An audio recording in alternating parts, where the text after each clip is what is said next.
Our story tonight begins beneath the trembling silver leaves of the Mount of Olives, in a garden old as memory, called Gethsemane. It is the night before the Passover moon sets. The stars gleam quietly overhead, veiled behind shifting clouds. And there, among the knotted, gnarled trees, an old gardener walks slowly between the ancient roots, his oil lamp flickering low. You can almost feel the weight of time here. The air is cool and rich with the scent of crushed leaves, damp earth, and something older. Gethsemane.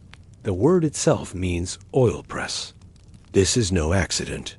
For here, olives were once brought from the hills ripe and heavy and laid into massive stone basins.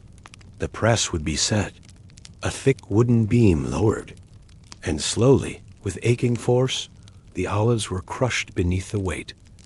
Crushed to release their treasure. A thick golden oil, precious, fragrant, sacred. Let us stay in this place a while longer. Walk with me now, gently. Imagine the trees. Some of them are over 2,000 years old. Yes, still alive today. Their bark twisted and dark, leaves pale green on one side, silver on the other shivering under moonlight. In ancient Israel, the olive was not just food. It was life. It lit lamps. It healed wounds. It anointed kings. It consecrated prophets. To press the oil was a process that demanded surrender. First, the harvest, then the washing, then the crushing. A large circular stone, called a millstone, often pulled by donkeys or men, was rolled over the fruit, breaking skin, tearing flesh, releasing bitter juice. The olives were placed into a hewn basin of stone, carved from limestone. Weights, often made of stone or iron, were slowly hung at the end of the beam. And then came the final press. A heavy beam of wood was laid across thick rope baskets filled with the crushed mash, one by one, until, drop by drop, the oil began to weep, slowly, deliberately, like tears from heaven. Can you see it? In the quiet of the garden, an old man leans beside one such press. His fingers, worn and wrinkled, trace the lines of the beam. He has tended this grove for many years. He remembers the first tree he planted as a boy. Now, he listens to the wood creak softly under weight and watches the first glisten of oil collect in a clay bowl. He does not speak, but his eyes are filled with something you recognize. A long remembering, a sacred silence. There is something holy in the pressing. In the time of Jesus, the oil from Gethsemane was sent throughout Jerusalem, used in the temple, poured on the heads of priests, rubbed into the feet of the weary.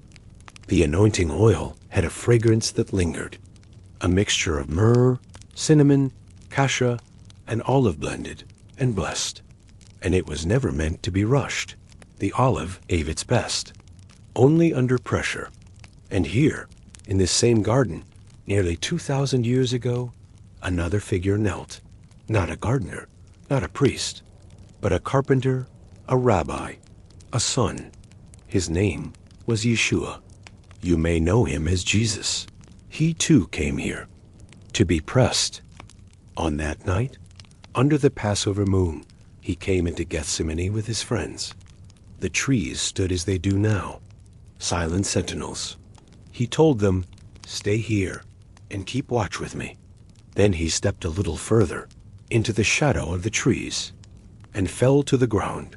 The Gospels tell us his soul was overwhelmed, even unto death, and his sweat, as it fell to the earth, became like drops of blood. The pressure was unimaginable. It was here, beneath these same olives, that he whispered, "Father, if it be possible, let this cup pass from me.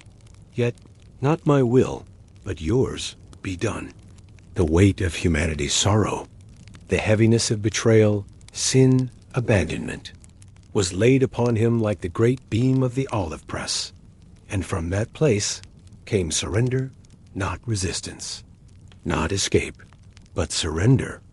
And just like the olive, what was pressed from him was precious beyond measure. The old man wipes his brow now. The oil has begun to settle in the bowl, a rich amber color, glowing faintly in the lantern light. He lifts it with trembling hands. Not hurried, not wasteful. This oil will anoint. It will light. It will heal. He sets it down beside a second bowl, then returns to the press. One more basket waits. One more pressing. There is always another press. Another soul in need of light, because there is always. As you sit here tonight in the Garden of Gethsemane, what in your life is being pressed? What dream, hope, or sorrow feels heavy? What weight rests upon your chest in the silence? Do not fear the press. The olive tree teaches us it is not the crushing that destroys, but the refusal to yield. The oil is in the surrender. In the ancient world, olive oil was more than food or fuel. It was identity. To the Hebrew people, the olive tree was a symbol of endurance. Its roots could reach deep, thriving even in rocky soil. Its branches stretched toward heaven with quiet strength. The tree became a metaphor for Israel itself, planted by God, shaped by hardship, bearing fruit through faith. And the oil? The oil was used to anoint kings like David, chosen while still a shepherd, to anoint prophets like Elijah, who stood against kings and droughts, to anoint priests who stood between heaven and earth. To be anointed with oil was to be chosen, set apart, called. And what of Christ that night in Gethsemane? He was not anointed by a priest, not by a prophet, not by oil poured over his head. No, he was anointed by sorrow, by obedience, by surrender. In the oil press of this garden, his soul was crushed, not by men, but by love. A love that looked beyond betrayal, beyond pain, beyond death. A love that said, I will go for them. Think of the weight that must have rested on his shoulders that night. The disciples, though nearby, had fallen asleep. 3 times he came back to them. 3 times he found them resting, unaware of the battle unfolding just a few steps away. He bore it alone, and still he rose, not in rage, not in defeat, but in resolve. From the garden, he walked willingly into the arms of his betrayer, into the courts of accusation, into the lash, the cross, the tomb, because the pressing had already taken place. In Gethsemane, the garden gave the oil gave the flame, and the flame gave the light. The gardener stands once more, his lamp now low, just a faint glow in the bowl. He walks slowly among the trees, checking the roots, the leaves, whispering blessings over each branch. Some of these trees he planted with his father. Some were planted long before he was born. One tree, in particular, stands out. Its bark is deeply grooved, split at the base where lightning once struck, but it still lives. And beneath it, he finds something strange, a single drop of red on the soil, touches it gently, sniffs. He kneels down. Not wine, not oil, but something older. He stares for a long time, then wipes his hand on his robe and whispers, Someone wept here tonight.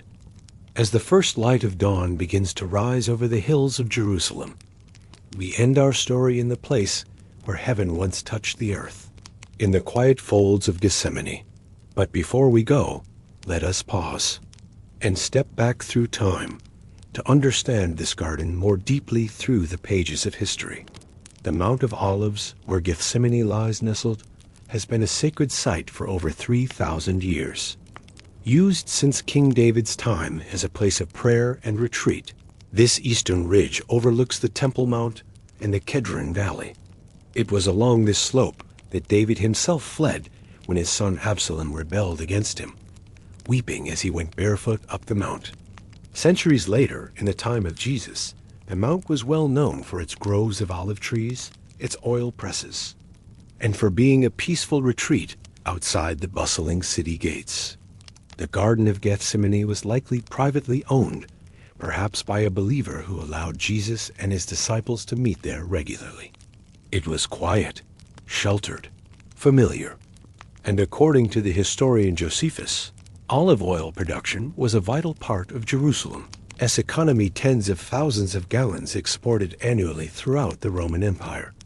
Presses like the one we've imagined tonight were common, and the process we described, crushing the olive flesh 3 times, was exact and deliberate. In fact, in ancient Judea, the olive was often pressed 3 separate times. The first press, the most pure, was reserved for temple use and anointing. The second, for food and medicine. The third, under the heaviest weight, for lamps and fuel. 3 pressings. And on that night in Gethsemane, Jesus prayed 3 times. Each prayer, a deeper surrender. Each one drawing forth something more costly, until the final yes poured out like oil under the greatest weight. This was not by chance. It was the language of history, of prophecy, of God's design. Today, if you visit Jerusalem, you can walk among the very olive trees believed to be rooted in the same soil where Jesus knelt. Some of them carbon dated are over 900 years old, and many are thought to be regrowth from the very roots present in the 1st century. Their branches still twist toward the sky, their roots still drink from the sacred soil, and the stones around them still remember. Pilgrims from around the world kneel beside those trees, not to mourn only, but to remember. To remember the pressing that brought forth redemption, the garden that bore the light, the man who chose surrender so that we might rise. So tonight, or whenever you walk your own Gethsemane, may you remember the olive tree, may you recall the weight and the oil, and may you know you are not being crushed to destruction. You are being pressed to release something precious, something eternal, something beautiful, something that can light the dark. And now, rest, child of the oil press. Let the garden hold you. Let the surrender heal you. And let the quiet of Gethsemane become a place of peace within your soul. Good night, and may your heart shine with the oil of heaven. Thank you for joining me. If you enjoyed this episode, please like and subscribe. We'll see you next time.